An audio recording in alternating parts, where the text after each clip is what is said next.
This is Dolynny TV, and a big welcome back, everybody, to another edition of the Edmonton Oilers franchise mode here in NHL 17.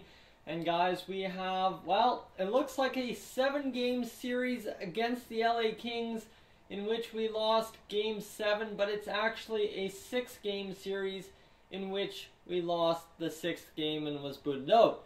So a tough matchup for us. But unfortunately, we come away the losers. So we're going to move into the draft and get set for that. We're going to see, we'll add some players to the trade block. We'll get going with that and see if we can't get this team shaken up and ready to roll. So one thing I would really like to add this year is another left winger. Move Nugent Hopkins back to center. Move him to more of a two-way forward instead of a sniper, or a playmaker. And then get rid of Yuri Laterra, who has been decent, hasn't been decent, but even if we keep him on the third line, I've got no problem with that either. So there's some decisions to be made, but I mean, that goes into other things other than me. That goes to you guys as well. So we have to decide early on what we want to do with the center core, and then of course move to what we want to do other places. Leon Draisaitl, we moved him to the wing. We could move him to the wing, put Nugent Hopkins back, not have to sign another center. That works for me as well, but there's decisions, and it all also depends on the growth of our young gun, Nikolai Ehlers. So Russia, they've got defensemen. I want 2 weeks down there in Russia, see if we can't get one more scouting assignment in the OHL before the 2018 entry draft. The Ottawa Senators, if you didn't see that, won the Stanley Cup. The maximum salary cap will be 75% or $75 million this year. Set ticket prices 81% sold so far. We'll go. We'll keep them all similar. This one will go down. This one will go down, and this one will go down to 12,000, and that should get us where we need to be for the time being, as we'll get into the draft. 41, 36, and 51 was our record last year, so we had equal wins, equal losses. Here are the results of the draft lottery. Montreal has the top pick. I think we could easily pick off a pick around number 6, number 7, Vancouver, Detroit, if we were really going in. So failed the owner goal. That sucks, but he's not going to fire us, I'm pretty sure. View retired players. Who have we lost to retirement? No data to report, so that's huge. Goaltenders, nothing. So let's see all league and see if we can see if anyone important retired this year. Luongo, Miller, and Brizgalov, the top notables that retired from the NHL this year in terms of goaltending. And then we'll roll on to the skaters, and it looks like Joe Thornton, Patrick Elias, Danny Heatley, who really took a turn to the bad side. Mark Savard, Scott Hartnell, Patrick Sharp, Chris Kunitz, Brian Gionta. So a bunch of middle-rung guys who always used to get the job done for their respective teams have gotten too old and moved away. 4th round pick in the entry draft. We want that pick for sure to stay with us. So one guy I would like to throw on the trade block to see what we can get for him is the 28-year-old Jordan Eberle, who is now only going to be an 85. Don't know what we're going to get out of him, and there we go. There we are. Draft day it is. So let's start the draft and see what we can see in this first round. It's Montreal. I would really like Detroit's pick there at number 7. So I'm going to go offer trade and see if we can't get a trade out of Detroit. We'll go with our first pick. Yep, our first pick, which is pretty valuable, I must say. There we go, first pick. We don't have a second, so that's why I'm looking to move up in this draft, guarantee us a better player. And I would be willing to part with our 6th round pick this draft, as well as a blue chip prospect who's not really going to do much for them, but not be too much of a loss to us, like somebody like a Taylor Beck. Too much. Matt Hendricks, we could replace him easily. Matty H, he's 37. You know what? Matt Hendricks, he's out. He was a good goal scorer for us, and I think that's what we're going to do is we're going to get rid of him to Detroit wants our first round pick. They probably want to get rid of their first round pick. They do not, which has quite an insane amount of value. This Detroit would be over the salary cap by 0.3 million. So you know what? Let's take somebody else who possibly could be of use for us. Let's see. Not Mark Fane, Mark Letestu, Berglund. Berglund at 21. He's the 7th defenseman potential. You know what? Berglund, get in there. And that will leave Detroit ready. And proposed trade. Trade rejected. Have a great thing called the trade block. They want both of these guys. They just don't want to depart with anything. So we'll try and sweeten the deal with a 5th round pick. And if not, we'll abandon this draft, trade, and move on to something else. So there we go. Round number 5 pick. Proposed the trade. Trade rejected. So that doesn't work. That's okay. We'll go in and sim 2 user pick. See if anyone wants to offer us a trade. Jordan Eberle, 2nd and a 3rd for Jordan Eberle. Clearing cap space, that would be a really good move, but New Jersey, you're not picking that up.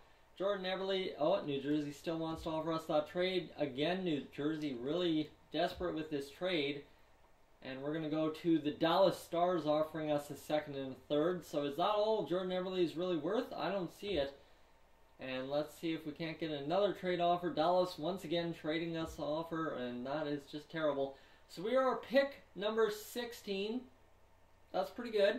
Top 6 forward, top 6, top 4, top 4, top 6, top starter. Really not a lot in this. Foligno and Hamilton, the only 2 really good picks in this draft so far. So let's find ourselves a stud prospect here.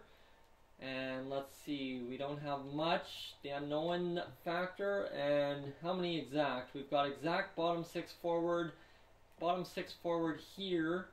So Jay Wall, a left wing sniper, 4th round, or else G Orpik, bottom 6 sniper, 2nd round. Do I want to take somebody who's going to be perfect or somebody who could be better? Really not much on the board, that's the problem. So we could take fringe starter, or else we could take Glenn Cross, who's a right wing bottom 6 defender. Anyone else, really, this draft really weak. They were not kidding this year. So you know what, I will end up taking the bottom 6 defender we saw there at the bottom, G Orpik. Let's see, let's welcome him to the team properly. Gordon Orpik, 19 years old, unless Jay Wall is 18. Jose Wall is 18. Obviously, Donald Trump didn't put up a good enough wall. Jose got in. And let's see sim options, and let's go to next user pick. And let's see if we can't get a better pick. We'll go with that other 19-year-old American. I really liked him there. Gordon whatever, and see if he is willing to move for us. See a bunch of players, just nothing, just a bunch of trash in this draft so far. So a really bad drafting year. I think, you know what, I'll let the computer make the next pick once we move into the next rounds. V. Yakupov. Ooh, Yakupov.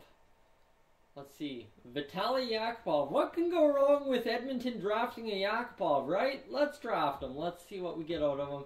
He's an unknown, and he's going to be a low bottom 6 forward. Well, that story seems familiar. Vitaly Yakupov, welcome to the team. Another sniper, left winger, weird kind of, it comes around, it goes around kind of deal there. And let's see, Nick Tremblay, 4th round power forward, or else we can get McIsaac on defense. And you know what, let's go defense. Let's beef up our defense a bit. AHL top 2, that sucks. That's going to happen. And you know what? Sim 2. Sim the entire draft at this point. This draft is absolutely trash.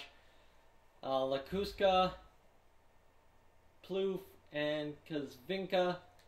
So those are our other picks. Not really that great of a bunch of picks. And that will move us into the re-sign stage. So simulate up to the day and see if we are ready to go. So we have 14 players that are restricted free agents. Obviously, Connor McDavid's number 1. That's going to suck a little bit. He's going to want astronomical numbers in terms of money. And other than that, we got to look at managed contracts and see who is without a contract for this upcoming year. Only 8 contracts ending next year, so that helps out. But let's see here. We've got, let's go to all skaters, centers, and without a contract. Let's see. You know, Draisaitl's got his $4 million contract, so Schustel, Wisniewski, they're young guys. Lander's without a contract. Letestu's without a contract, so we'll definitely sign back Lander and Letestu. RFA's not going to worry too much about the other guys. Maybe Jujhar Khaira. Other than that, Greg Chase, not going to worry about him. Connor McDavid, obviously, he will need to be re-signed. I'm just going to show this to you guys for fun. He wants $8.65 million, so we can easily sign him for about $8.5. That's where I'll go, but he wants a bridge deal. That's the scary thing in this. He wants the bridge deal, and if we go 5 years, he wants... Oh, really? If we go 4 years, he only wants 8.13, but if we go 6, 7, 8, he wants $9 million, so 4 years seems to be the deal to settle at for Connor McDavid going around. So that's kind of weird, but we'll work with McDavid and we'll figure it out. So bottom 6, Jose Wall, Valtteri Yakupov, Hendricks we will not re-sign, so we'll need a bottom 6 left winger. Pat Maroon, we will re-sign him. Christopher and Shlepyshev, we will let Shlepyshev go because he's only in a high 8 AHL top 6. I mean, we could bring him up. That's not an issue. Nikolai Ehlers, we need to re-sign him. How much is he asking for? That's kind of the scary thing. 3 years at 3.6, so we can get him at 3.5. That's not too bad. And bunch of prospects we need to sign. Really, Cardwell is going to be a top 7th D. That kind of sucks. Other than that, we've got Darnell Nurse, who is now up to a low elite potential. That's awesome. And Griffin Reinhart needs a new contract at 83 overall. And other than that, that's really the only notables there. So, work to be done. And Laurent Brossoit and Eetu Laurikainen also need contracts. Laurent Brossoit really should be the backup, but we've got a solid backup in Yoni Orchio. You see, he is quite the good backup goaltender. 83 overall. He's been what we need him to be, so that's the way we're going to approach it, that he's the guy we need to not worry about in the backup role. He stole the show for us quite a few times. So guys, that's where I'm going to leave this episode for today. A quicker episode, just wanted to get through the draft. It was really disappointing. I wish there would have been more to it, but you saw 2 elite potentials. That's it. So that's not a great draft at all. But guys, thank you for tuning in. If you're new to the channel, please subscribe. If not, leave a like, and I will catch you guys, as always, in next one.